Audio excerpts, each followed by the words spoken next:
Semagon. Seperti biasa, bagaimana kabar kalian di minggu ini? Semoga semuanya baik-baik saja ya. Kali ini kita akan bahas terkait dengan beberapa percakapan menarik yang ada pada chapter 1135. Yang kali ini, chapter ini tak terprediksi sebelumnya rilis ternyata di minggu ini.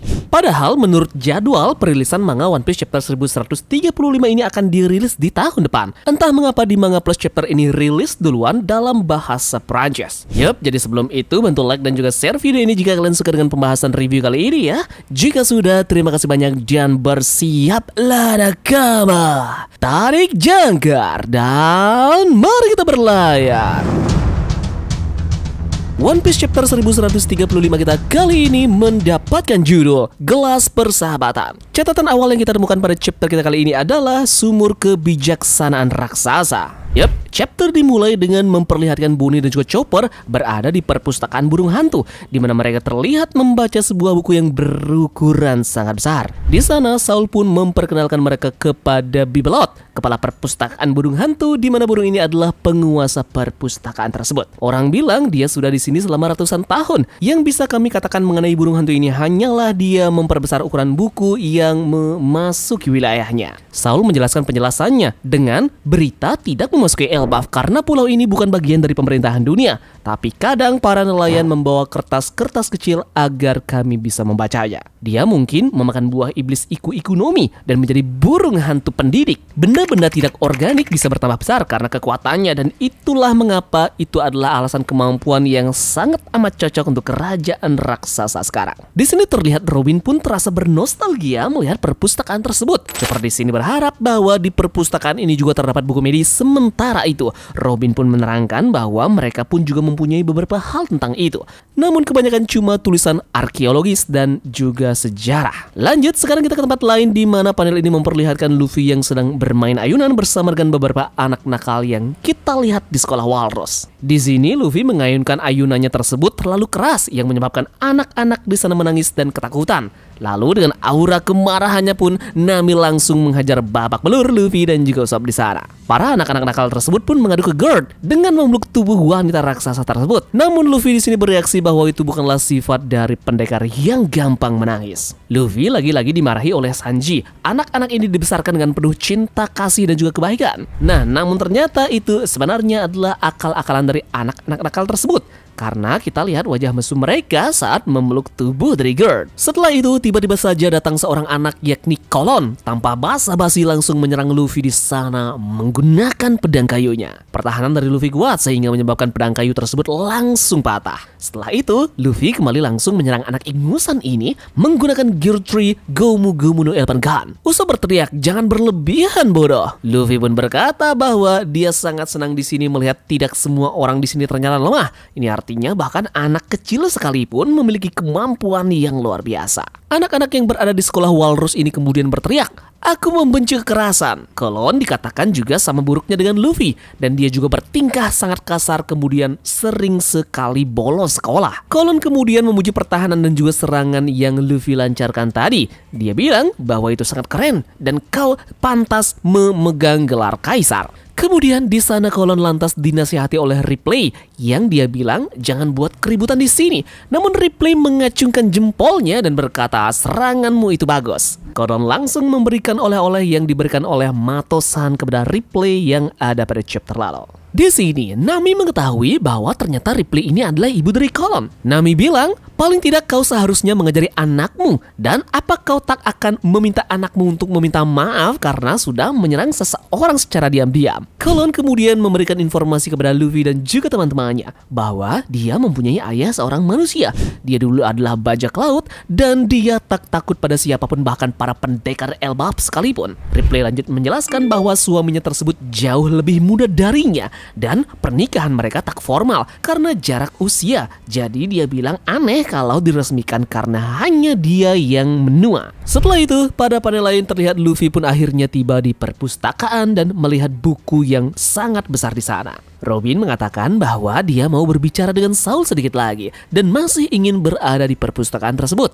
Nanti mereka akan bertemu lagi di perjamuan perjamuan yang akan diadakan oleh para raksasa. Saul kemudian menjelaskan bahwa orang-orang tersebut mengadakan pesta 3 hari berturut-turut. Jadi kita punya banyak waktu di sini, Robin. Nah, di sisi yang lainnya, Lilith dan juga Bonnie juga akan mau berjalan-jalan terlebih dahulu dan mengambil surat izin ke pendudukan di negeri ini.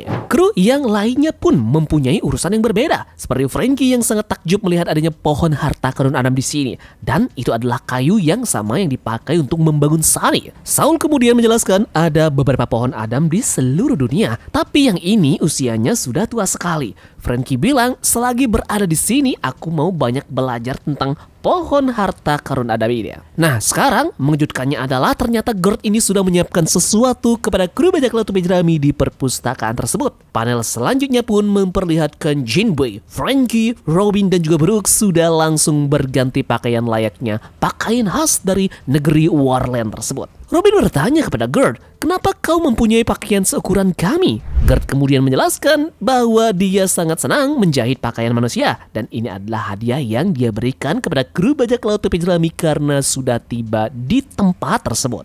Luffy dan juga Colon diikuti dengan Usopp kemudian meninggalkan perpustakaan burung hantu dan menuju ke perjamuan yang diadakan oleh para raksasa di desa. Sementara itu, kita sekarang menuju ke Kastil Awes, di mana ini adalah kastil dekat desa Elbap. Di sini ada 2 karakter misterius yang bertemu dengan 2 prajurit raksasa yang menjaga tempat tersebut. Percakapan dimulai dari para prajurit yang tentu saja kebingungan melihat ada seseorang yang sedang menyusup ke tempat tersebut. Mereka bilang, sedang apa kalian di sini? Kami para penjaga tak bisa membiarkan kalian bebas berkeliaran. Apakah kalian anggota kru bajak laut topi jerami dan apa urusan kalian datang ke negeri ini? Lantas, wanita misterius langsung menjawab, kami sedang mencari orang yang bernama Loki. Raksasa bilang, untuk apa kau mencari seorang penjahat? Negeri kami sangat menderita karena dia, dan dia telah membunuh raja kita yang tercinta. Oleh karena itulah, kastil ini kosong dan tidak ada rajanya. Sang wanita misterius kembali melanjutkan pertanyaannya. Jadi kalau begitu bisa beritahu aku di mana dia sekarang? Prajurit menjawabnya, tidak bisa. Nanti ada kemungkinan dia akan memanfaatkan kalian untuk kabur. Wanita misterius kembali menyaut, jadi kalian tak mau memberitahuku? Yep, gestur aneh kemudian dilakukan oleh si wanita misterius ini dan tiba-tiba saja salah satu dari raksasa tersebut meregang kesakitan. Terlihat adanya beberapa perban yang aneh yang ada di kedua tangan dan juga kaki dari raksasa tersebut. Wanita misterius itu bilang, beginilah kalau kalian terlalu kasar dan juga sombong. Tadi itu aku tak bertanya, kali ini aku perintahkan kalian untuk memberitahuku. Kemudian panel sekarang berpindah, kita menuju ke desa barat dari Elbaf. Tepatnya ada perjamuan yang sangat besar yang ada di sana. Para raksasa berteriak, akhirnya kita berhasil. Hei bajak laut topi jerami, kami semua ingin secara resmi menyambut kalian di Elbaf. Perjamuan ini khusus untuk bajak laut hebat yakni Luffy si topi jerami yang merupakan salah satu dari 4 kaisar. Dan ini juga untuk krunya tentunya yang mengalahkan monster-monster seperti Kaido dan juga Big Mom. Luffy dan Usopp terlihat sangat amat senang berada di perjamuan tersebut. Mereka bilang, kami selalu bermimpi untuk mendatangi negeri para raksasa di mana itu adalah tanah air para pendekar terhebat di dunia. Sang raksasa berkata, kami sudah menunggumu dan kalian para teman kecil sudah membela harga diri kami. Kalian membebaskan kami setelah kami dibodohi dan kau menyelamatkanku dari kemusnahan. Angkat gelas persahabatan kalian untuk kru bajak laut topi jerami dan mari kita bersulang. Kita pun melihat perkenalan diri dari salah satu anggota bajak laut prajurit raksasa yang baru yakni Stenson. Dia adalah teman kecil dari Hairudin ternyata yang tertangkap saat tidur siang dan dibawa untuk dijual di rumah pelelangan manusia. Karena insiden lain, kru bajak laut topi jerami membuat keributan yang membuatnya di sana pun terbebas. Luffy berkata, jadi begitu ya, aku sangat senang membantumu pada saat di Sabaody tersebut. Kemudian tiba-tiba saja ada tamu yang datang di perjamuan mereka lagi. Dan ternyata itu adalah seorang tetua yang bernama Jarol. Kru bajak laut topi jerami di sana terlihat terkejut melihat penampakan dari salah seorang raksasa ini yang dikatakan adalah raksasa ini seperti gunung. Narator pun memperkenalkan raksasa ini yang bernama Mountain Bird Jarol. Dia adalah pahlawan raksasa yang tertua di dunia yakni dengan berumur 408 tahun. Lebih anehnya lagi, Luffy pun berteriak, ada pedang di kepalamu kakek. Dan dengan santainya raksasa tua tersebut berkata, aku beruntung helm ini menyelamatkanku, tapi pedangnya tertembus. Informasi saja ya bahwa Tamagon mempunyai satu channel YouTube lagi yang khusus untuk mereview beberapa manga-manga terkenal seperti Blue Lock, Black Clover, Boruto, Chainsaw Man, Kaiju Number 8, One Punch Man, dan masih banyak yang lainnya. Di channel ini juga akan upload setiap hari ya, jadi mohon bantuannya subscribe dan share video ini ke teman-teman kalian. Sekarang ada beberapa hal yang muncul setelah membaca lengkap chapter 1135 ini. Dimulai dengan pertanyaan seputar siapa sebenarnya ayah dari Kolon yang dikatakan adalah seorang bajak laut terkenal yang juga sangat hebat dan tak takut dengan adanya prajurit raksasa. Mungkinkah di samping dugaan kuat skop pergaban yang banyak beredar, ada satu lagi karakter yang mempunyai presentasi yang cukup kuat di sini, yakni dia adalah Mosa. Mosa sendiri adalah karakter baru yang masih belum diperkenalkan oleh Odachi sejauh ini sampai chapter terbaru. Terakhir kita melihat karakter misterius ini mengunjungi Loki di dunia bawah. Lihat postur tubuhnya. Dari karakter misterius yang satu ini sepertinya mempunyai tinggi layaknya ukuran manusia normal kan? Jadi apakah karakter ini merupakan salah satu manusia yang juga mengunjungi pulau tersebut? Lalu jika memang benar ini adalah ayah Kolon, lalu apa kepentingannya dia mencari Loki ke dunia bawah? Dan kemudian kita pun melihat para kesatria suci ini mencari keberadaan dari Pangeran Loki. Lagi-lagi ada juga karakter yang punya kepentingan dengan Loki di sini. Nah, dalam chapter ini pun untuk sesaat perbincangan yang karakter misterius ini ucapkan bersama dengan para penjaga kastil mengarahkan kita akan bagaimana mereka berdua sepertinya memang adalah kaum naga langit dalam hal cara arogansi mereka berbicara. Hal ini pun meningkatkan kecurigaan kita tentang mereka berdua memang adalah ksatria suci. Memang belum semuanya diperlihatkan ya mengenai tingkat kekuatan dari karakter ini.